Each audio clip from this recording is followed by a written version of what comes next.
Halo adik-adik, selamat hari Minggu. Kembali lagi bersama Kak Johan di sini. Gimana kabarnya?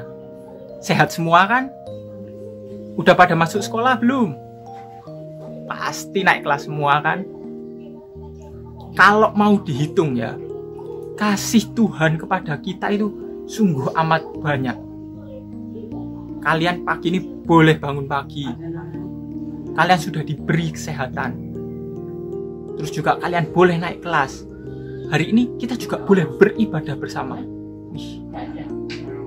Kasih Tuhan itu sungguh manis dan indah. Nah, sebagai lagu pembukaan, mari kita pujikan kasih Yesus manis dan indah. Oke? Kita nyanyikan ya, kasih Yesus manis dan indah.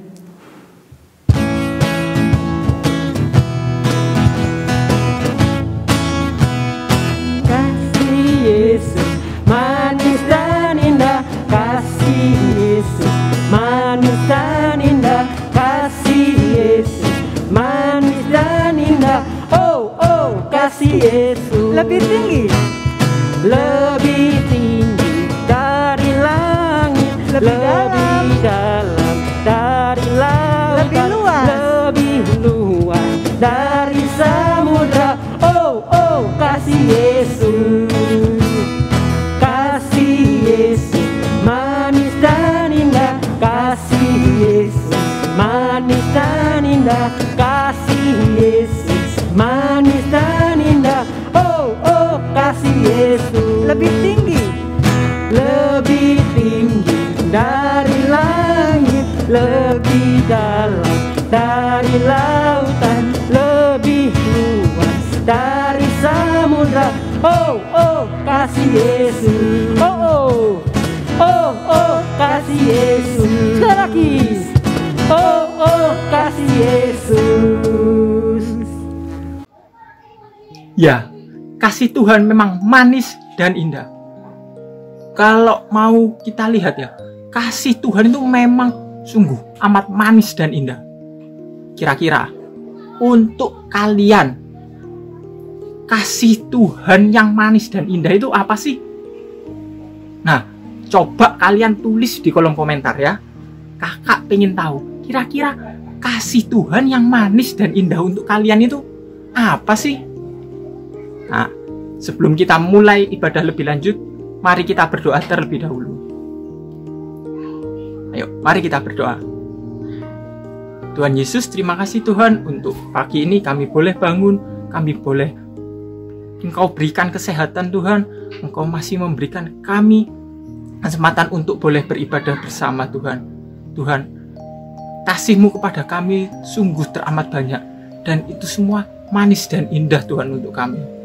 Tuhan, sebentar lagi kami akan melanjutkan ibadah kami, kiranya Engkau sendiri yang memimpin kami mulai dari awal, pertengahan hingga akhir, mulai dari kami memimpin pujian hingga nanti akan kami mendengarkan firman dan melakukan aktivitas Tuhan. Terima kasih Tuhan, dalam nama Tuhan Yesus kami berdoa dan mengucap syukur. Amin. Nah, kira-kira kalian mau nggak untuk membalas kasih Tuhan yang sudah diberikan kepada kalian? Tadi, kasih Tuhan yang manis dan indah tadi. Mau nggak kalian membalasnya? Nah, kalau kalian mau, ini kakak kasih tahu caranya. Sini, kakak kasih tahu. Caranya gimana? Caranya kita dengan menjadi murid Tuhan yang taat. Siapa di sini yang mau berjanji untuk jadi muridnya Tuhan yang taat? Angkat tangan.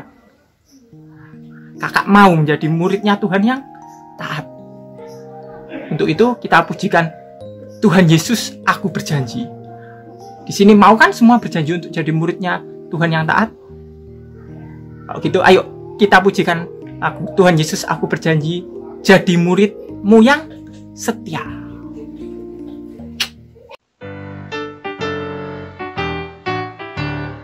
Tuhan Yesus, aku berjanji jadi muridmu yang setia, rajin berdoa, baca Alkitab, selalu bersaksi bagimu. Akal iblis aku menolak, firman Tuhan aku menolak.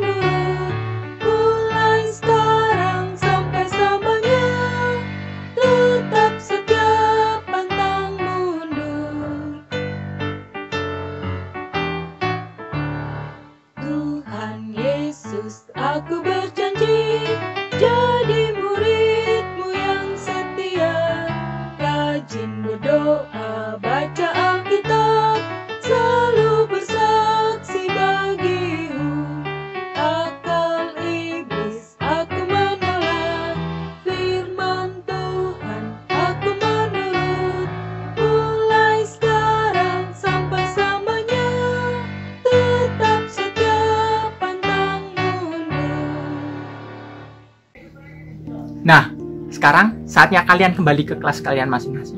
Oke? Happy Sunday and have a nice day. Kak Johan pamit, dadah. Halo teman-teman, apa kabar? Ketemu hari ini lagi dengan kakak Deborah. Nah, yuk kita akan mau belajar firman Tuhan sama-sama. Sebelumnya kita mau berdoa dulu ya. Kalian lipat tangan, tutup mata, kita berdoa kepada Tuhan. Tuhan, terima kasih pada hari ini Tuhan memberikan kesempatan kepada kami untuk belajar firman Tuhan secara online. Tuhan, perlengkapi kami supaya apa yang disampaikan firman Tuhan hari ini boleh menjadi berkat bagi kami dan yang membimbing hidup kami kepada kebenaran. Terima kasih Tuhan, di dalam nama Tuhan Yesus kami sudah berdoa, amin. Loh ya, teman-teman tetap semangat ya belajar firman Tuhan. Walaupun secara online, tetap rajin, kita tetap semangat. Supaya apa? Firman Tuhan itu bisa memimpin hidup kita menjadi baik ya, dan menyenangkan hati Tuhan ya. Hari ini kita mau belajar satu topik dengan judul yaitu belas kasihan. Apa sih belas kasihan? Belas kasihan itu nama kerennya Sakno, yang kita suka bilang Sakno rek. Nah itu ya, kayak gitu ya. Nah, Sakno itu apa? Rasa kasihan. Apa sih rasa kasihan itu? Rasa kasihan itulah ada rasa iba dari dalam hati kita ketika kita melihat penderitaan orang lain sehingga kita ingin menolongnya. Ya, jadi rasa iba. Nah, oleh karena itu, kita lihat dulu foto siapa ini ya. Nah ya, itu adalah foto dari Bunda Teresia yang disebut dengan Mother Teresa ya. Nah, Mother Teresa itu siapa teman-teman? Mother Teresa itu adalah seorang biarawati yang beragama Katolik yang mengabdikan hidupnya untuk melayani orang miskin, melayani orang sakit. Dia mengabdikan hidupnya untuk melayani Tuhan. Sehingga Bunda Teresa karena jasa-jasanya dia mendapatkan Nobel Perdamaian teman-teman ya, luar biasa ya. Nah, Kak Deb juga ada satu cerita lagi. Ini dalam suatu sekolah, kalian kan biasanya kalau sekolah nih ya, kalau sekolah normal ya, itu kan ada jam istirahat kira-kira jam 10 itu ya istirahat pertama. Nah, semua orang-orang di satu kelas, di satu ruangan itu lagi menyiapkan lunchbox mereka. Jadi mereka semua menyiapkan, ayo ini waktunya istirahat. Bunyi bel berbunyi. Kemudian mereka semua masing-masing anak-anak itu menyiapkan lunchbox di mejanya masing-masing. Nah, ada satu anak itu dia juga mengeluarkan lunchbox itu dari tasnya, kemudian meletakkan di mejanya. Pada waktu dia buka lunchboxnya itu, ternyata kosong. Hatinya sangat sedih. Dia berpikir bahwa ibunya hari ini tidak membawakan makanan untuk dia. Entah kenapa teman-teman. Tapi dia merasa malu terhadap teman-temannya. Kenapa? Karena teman-temannya semua dia lihat semuanya lunchboxnya penuh dan mereka makan dengan lahap. Nah, akhirnya apa yang dia lakukan, dia pelan-pelan menutup lunchboxnya itu dengan sedih. Kemudian dia taruh di meja. Kemudian dia izin dengan Bu Guru untuk pergi keluar. Kemudian dia izin keluar ruangan. Sampai di dekat kamar mandi teman-teman, itu ada satu wastafel. Teman-teman, akhirnya apa yang dia lakukan? Dia minum dari wastafel itu. Nah, ini karena berhubung ceritanya di luar negeri, wastafel di luar negeri itu air krannya itu bisa langsung diminum dan layak minum ya. Dia akhirnya minum dari air kran tersebut sampai dia cukup kenyang. Ya, sesudah dia minum air itu, kemudian dia lap sudah supaya tidak kelihatan ini basah-basah ya teman. Kemudian pelan-pelan dengan sedih dia akhirnya kembali ke kelas. Waktu dia kembali ke kelas, waktu hampir habis kan teman-teman, dia duduk di tempatnya. Kemudian dia ambil lunchboxnya dia yang tadi itu yang kosong, dia memasukkan di tasnya kembali. Pada waktu dia memasukkan di tasnya, kok berat? Kemudian dia buka, apa nih kok berat? Kan harusnya ringan, gak ada isinya kan? Dia buka lunchboxnya di atas meja, ternyata di lunchbox itu penuh dengan makanan. Ada buah anggur, ada sosis, ada sayur, ada roti, sehingga lunchboxnya itu penuh. Dia heran, siapa ya kira-kira yang mengisi lunchboxnya itu? Kemudian dia tengok ke temannya di depannya itu, Ternyata teman di depannya itu bawa bekalnya apa? Anggur hijau. Anggur hijau seperti anggur yang ada di lunchboxnya dia. Dia baru ingat, oh barangkali pasti nih temanku yang depan yang kasih buat aku. Kemudian dia lihat di sebelah serong sana loh, teman dia tuh makannya sosis. Persis sosis yang ada di lunchboxnya dia. Nah, dia kemudian pikir, waduh, ini pasti temanku yang itu yang kasih sosis. Dia tengok lagi yang sebelah sana loh, ada roti. Rotinya persis seperti ya di lunchboxnya dia.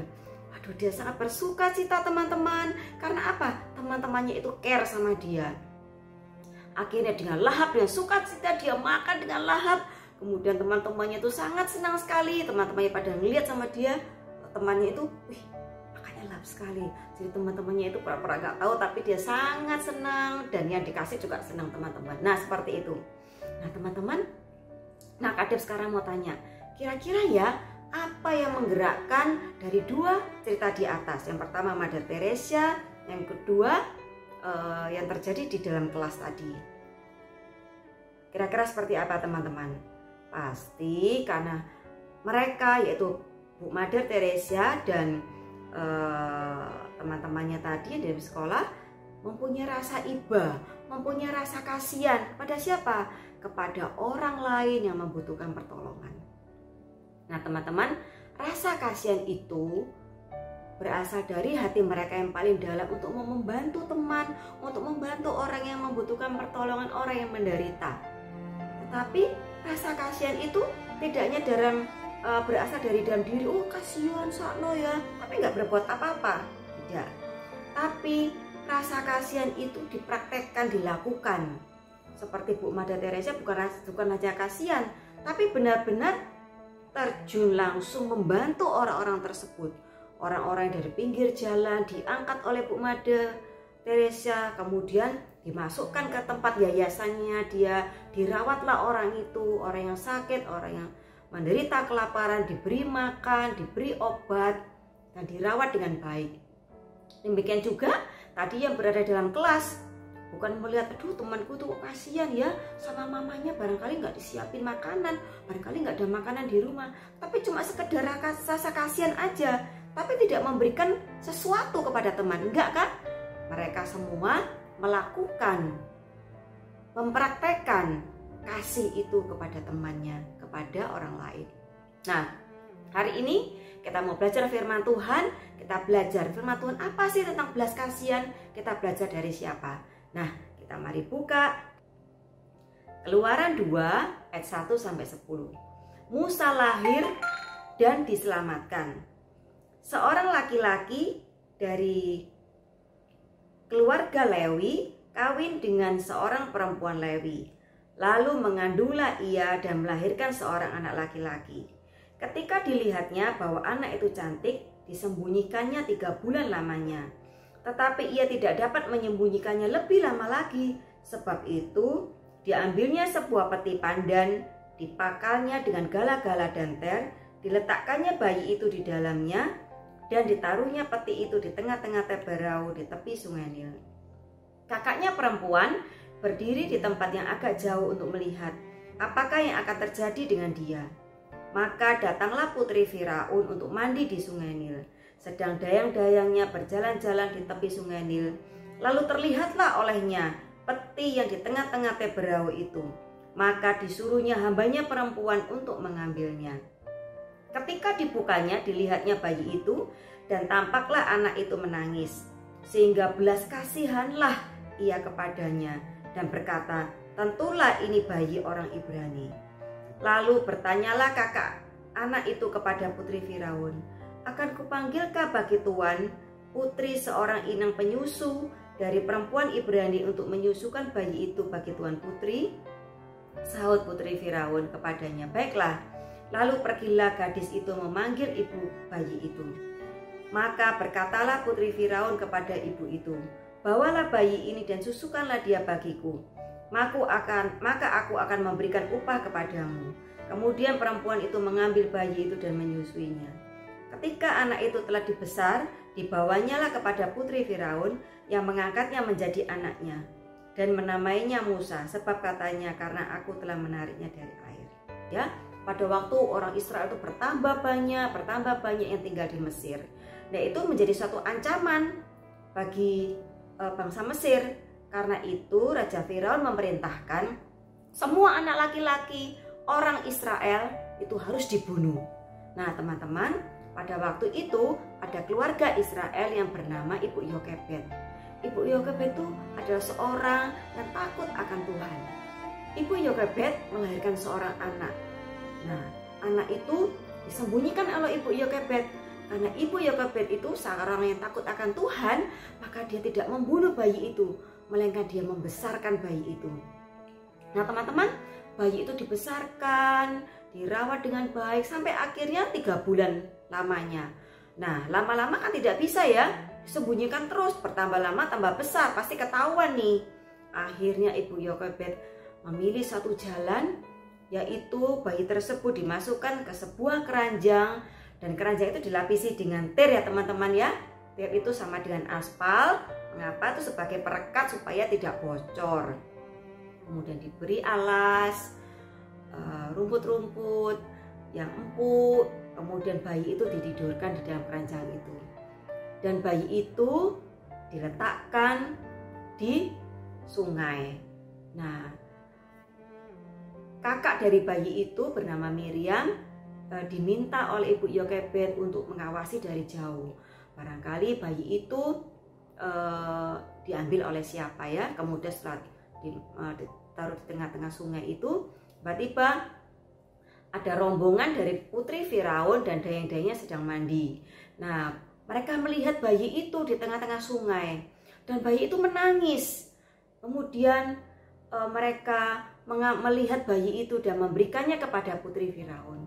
Nah, teman-teman, putri Firaun pada waktu melihat bayi yang sedang menangis itu, dilihatnya wajah bayi itu perlahan-lahan dan timbullah rasa kasihan dalam diri putri Firaun.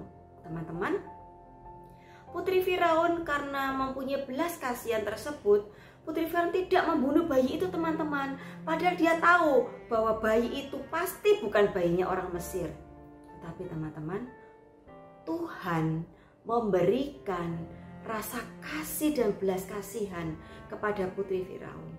Sehingga bayi itu tidak dibunuh. Tapi bayi itu ditimang-timangnya. Timang-timang teman-teman. Nah, dari kejauhan ada kakak dari bayi itu yang bernama Miriam. Kemudian Miriam mendekati putri Firaun dan menawarkan supaya bayi itu dirawat oleh inang pengasuh. Nah, teman-teman, hebatnya lagi, putri Firaun percaya kepada Miriam dan menyerahkan bayi itu untuk diasuh oleh seorang inang pengasuh.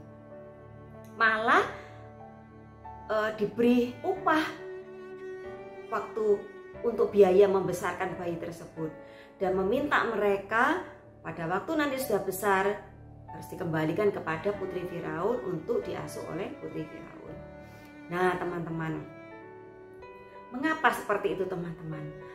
Bayi itu diselamatkan dan tidak dibunuh. Pertama, karena Tuhan memberikan belas kasihan kepada putri Firaun. Tuhan yang memberikan rasa kasih itu. Yang kedua, Tuhan mempunyai rencana yang besar kepada bangsa Israel melalui bayi tersebut. Sehingga bayi itu tidak dibunuh, tetapi bayi itu kelak akan menjadi besar dan dewasa dan akan menyelamatkan bangsa Israel untuk keluar dari penindasan bangsa Mesir. Nah, teman-teman, seperti itu teman-teman. Tuhan mempunyai rencana yang begitu indah sehingga Tuhan memberikan rasa kasih itu dan Tuhan menyelamatkan bangsa Israel dari penindasan bangsa Mesir. Nah, teman-teman, kita belajar lagi contoh-contoh banyak di dalam perjanjian baru. Contohnya, Tuhan Yesus memberi makan 5.000 orang. Nah, ini teman-teman ya, kita lihat dari Markus 6 ayat 34. Yuk kita baca. Ketika Yesus mendarat, ia melihat sejumlah besar orang banyak, maka tergeraklah hatinya untuk oleh belas kasihan kepada mereka, karena mereka seperti domba yang tidak mempunyai gembala. Lalu mulailah ia mengajarkan banyak hal kepada mereka. Nah, teman-teman, Tuhan Yesus juga mempunyai belas kasihan ketika melihat banyak orang yang mengikuti dia. Tuhan Yesus menyuruh murid-muridnya untuk bisa memberikan makan kepada mereka sebanyak 5.000 orang. Teman-teman, Tuhan Yesus sudah memberikan contoh. Tuhan Yesus juga mempunyai rasa kasih yang besar terhadap orang-orang yang lelah, orang-orang yang kelaparan, orang-orang yang menderita. Nah, ada lagi contohnya, yaitu di Markus 1 ayat 41 ya.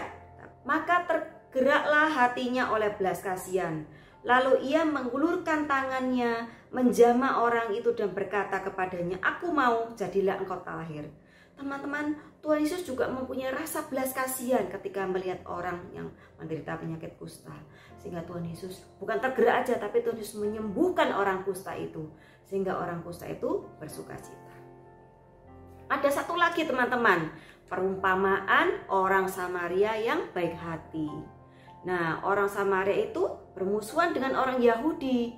Tetapi orang Samaria itu tidak membiarkan orang yang habis dirampok di tengah jalan itu begitu saja. Walaupun orang Samaria bermusuhan dengan orang Yahudi, tapi orang Samaria ini adalah orang Samaria sangat baik hati. Dia mau mengobati orang yang dirampok itu, kemudian membayar biaya perawatannya dan menginapkan di sebuah hotel. Nah teman-teman, itu adalah rasa kasihan. Rasa kasihan itu diberikan Allah kepada kita. Kemudian mengapa sih kita harus berbelas kasihan kepada orang lain? Kok enak ya, kita harus menolong orang lain, kita harus berbelas kasihan. Kenapa ya? Ini kuncinya. Karena Tuhan Yesus sudah mati bagi kita. Tuhan Yesus mati di atas kayu salib, menyelamatkan kita, orang yang berdosa. Orang yang berdosa seperti kakak, seperti kalian, itu adalah orang-orang yang tidak layak untuk menerima pengampunan dari Tuhan. Mengapa? Kalian coba hari ini berbuat dosa, minta ampun sama Tuhan. Besok berbuat dosa lagi.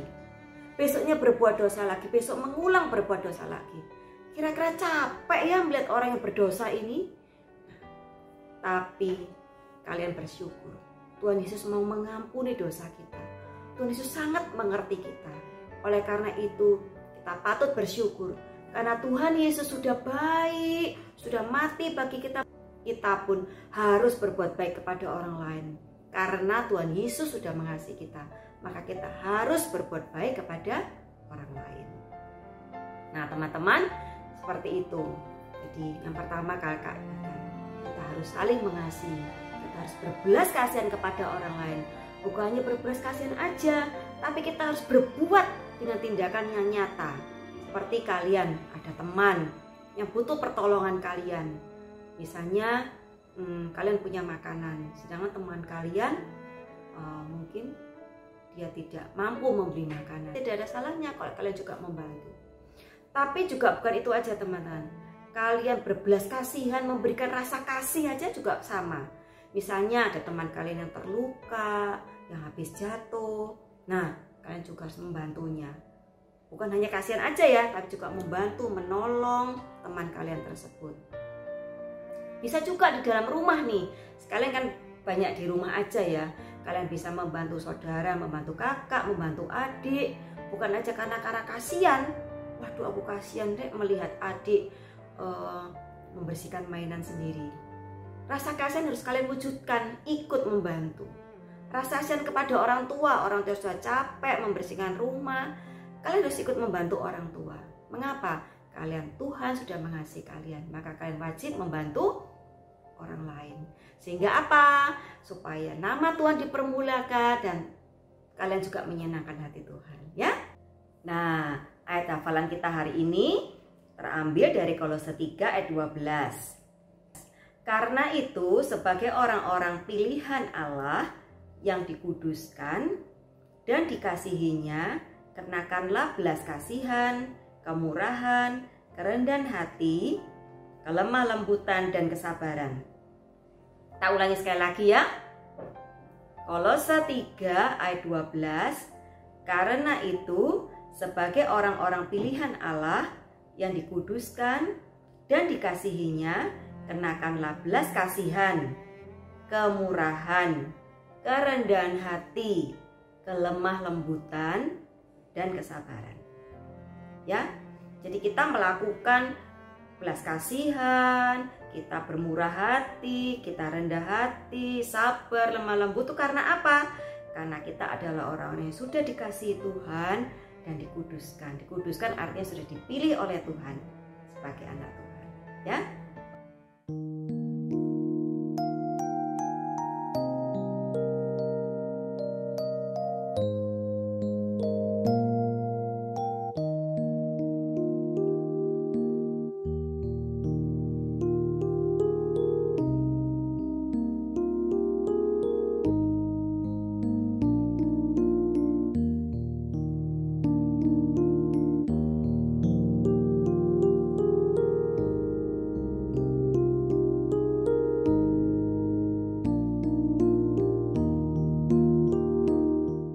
Mari kita berdoa untuk mengakhiri firman hari ini. Tuhan Yesus, terima kasih pada hari ini kami sudah mendengar firman Tuhan. Tuhan, terima kasih karena Engkau sudah memberikan teladan kepada kami, bagaimana kami harus berbelas kasihan seperti yang Tuhan sudah teladankan buat kami. Terima kasih Tuhan, Engkau sudah mengasihi kami, Engkau sudah mati di atas kayu salib bagi kami. Oleh karena itu kami wajib untuk mengasihi sesama kami dengan menolong mereka, supaya mereka bisa melihat kesaksian hidup kami dan memuliakan nama Bapa di surga dan menjadi percaya kepada Tuhan. Terima kasih Tuhan, pimpin kami dalam hari-hari di depan kami harus di rumah Tuhan, mungkin kami merasa jenuh atau bosan, tapi Tuhan tetap memberikan kami sukacita dan semangat, supaya kami tetap bisa menikmati selama di rumah saja, dan kami tetap Engkau berikan kesehatan bagi kami dan seluruh keluarga kami. Terima kasih Bapa di surga, di dalam nama Tuhan Yesus kami sudah berdoa dan mengucap syukur. Haleluya, amin. Sampai ketemu.